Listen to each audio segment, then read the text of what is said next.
अच्छा शफ़ी भाई, जब सुहेल अफरीदी जब से आए हैं वज़ीर आला, तो एक दफ़ा भी इमरान खान से मुलाकात नहीं हुई। इससे पहले जब अली मीन गंडापुर थे तो 12 दफ़ा मुलाकातें होती रही। तो क्या उनकी पॉलिसी बेहतर नहीं थी? देखिए, जहाँ तक मुलाकातों की बात है, मैंने शुरू में कह दिया कि 11 दफ़ा वो आ चुके हैं। उसके पास एक हुक्मनामा भी मौजूद है। उस हुक्मनामे की इम्प्लीमेंटेशन नहीं हो रही, कंटेम्प्ट ऑफ कोर्ट भी उस पर ना सुना जा रहा है, ना लगाया जा रहा है। हाँ, हमने वहाँ पे धरना भी दिया। आपको याद होगा कि अफरीदी साहब ने वहाँ सर्द रात में बाहर बैठ के धरना भी दिया। फिर इसके साथ साथ अदालत के दरवाजे भी खटखटाए गए। हर एक चीज़ हमने ट्राई की। हमने पीएम को कहा कि अब मुलाकात का, तो उन्होंने कहा मैं पूछ के बताता हूँ। चीफ जस्टिस को कॉल्स की गई, उन्होंने रिसीव नहीं की। सीएम को ख़त लिखा गया, कोई जवाब नहीं आया। हमने अपनी असम्बली से करारदाद भी पास की।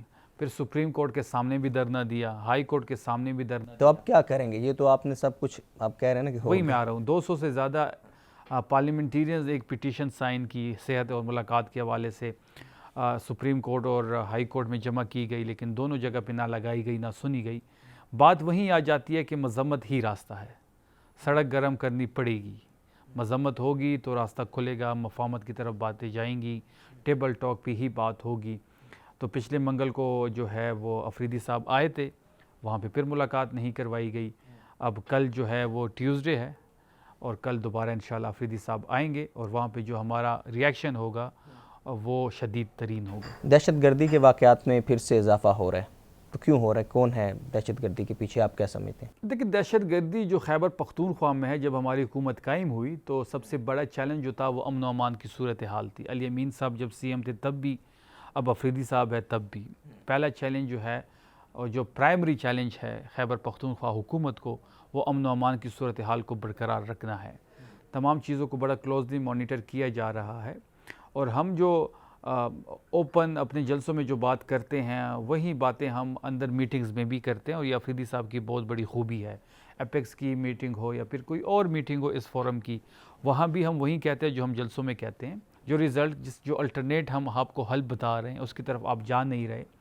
अब बंद कमरों में बैठ के टाई सूट पहन के ईसी के अंदर आप खैबर पख्तूनख्वा के डायनामिक्स के बारे में जो फ़ैसला करते हैं, वो कभी भी सूदमंद साबित नहीं हो सकता, क्योंकि वहाँ के डायनामिक्स आपको पता नहीं है, कभी आप वहाँ पे गए नहीं हैं।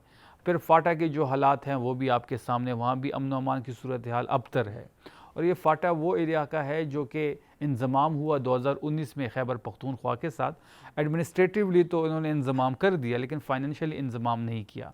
आज भी हम उसका हक मांग रहे हैं। हमसे वादा किया गया था कि 100 अरब हर साल आपको दिए जाएंगे। जब ये इंज़माम हुआ तो 7 साल हो गए, 700 अरब रुपए बनते हैं। अभी तक 132 अरब रुपए हमें मिले, और 568 अरब अभी भी हमारे मकरूज़ हैं। अगर ये तमाम चीज़ें हमें टाइम पे मिलती तो वहाँ पे सेहत के मराकज़ होते, तालीमी इदारे होते, इंडस्ट्री लगाते, रोज़गार फराम करते, तो वहाँ पे दहशत गर्दी ना होती। लेकिन एक सोचे समझे साजिश के तहत इस वक्त खैबर पख्तूनख्वा के साथ एक इम्तियाज़ी सलूक हो रहा है। और फिर जब अफरीदी साहब की हुकूमत आई तो सबसे पहले हमने 31 अरब रुपए का पैकेज दिया सीटीडी के लिए, स्पेशल ब्रांच के लिए, ताकि इनकी कैपेसिटी हम बढ़ाएं और इन जैसे वाक़यात से निमटने की ये भरपूर कोशिश करें। हमारी पुलिस बड़ी कुर्बानी दे रहे है, वो फ्रंट लाइन पे लड़ रही है। क्योंकि अगर कोई ये समझता है कि खैबर पख्तूनख्वा में सब होता रहेगा और इसकी तपिश बाकी पाकिस्तान को महसूस नहीं होगी, ऐसा नहीं हो सकता। अफ़गानिस्तान के साथ जो जारी जंग है उसमें भी हम इस बात के हामी हैं कि बैठ के हल निकाला जाए। ताकत का इस्तेमाल किसी चीज़ का हल नहीं है। अगर आप ईरान और अमेरिका के दरमियान सालसी का रोल प्ले कर सकते हैं, अच्छी बात है, प्ले करना चाहिए। तो फिर आप अपने इस्लामी मुल्क अफ़गानिस्तान के साथ क्यों बात नहीं कर सकते? पहले भी जब इस किस्म के इश्यूज़ बने तो हमारा वहाँ पे एक जिरगा सिस्टम है, कबायली मशरान है, वो वहाँ पे जाते, वहाँ पे बातचीत करते और चीज़ों को हल कर लेते। लेकिन इस बार ताकत का जो इस्तेमाल हो रहा है, इसकी रिएक्शन आएगा।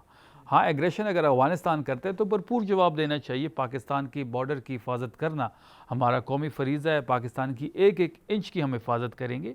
लेकिन कुछ चीज़ें बातचीत और मुज़ाकरात के ज़रिए हल हो सकते हैं। इस तरह नहीं है कि ताकत का इस्तेमाल ही हर चीज़ का हल है। दहशत गर्दी के लिए पुलिस कुर्बानियाँ दे रही है। खैबर पख्तूनख्वा की हुकूमत बिल्कुल अलर्ट है। अभी बनू में एक वाक़या हुआ, फिर एक हंगू में माटर गोला गिरा जो सिविलियन लोगों पे गिरा, कोलेट्रल डैमेज हुआ, जिसकी बात हम असम्बली में भी करते हैं, जिससे नफ़रतें बढ़ती हैं। 6 लोग वहाँ पे शहीद हुए, 2 उसमें बच्चे थे, 13 अभी ज़ख्मी हैं।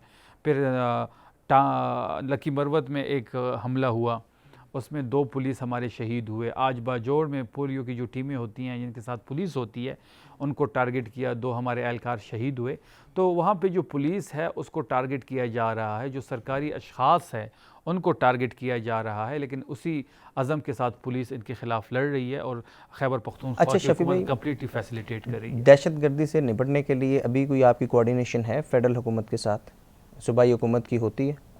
देखिए हमने एपेक्स की कमेटी में भी बड़े मुदल्लल अंदाज में अपना मुकदमा उनके सामने रखा और उनको यही समझाया कि जिस पॉलिसी पे आप कारामद है ये सूदमंद कभी साबित नहीं हो सकती।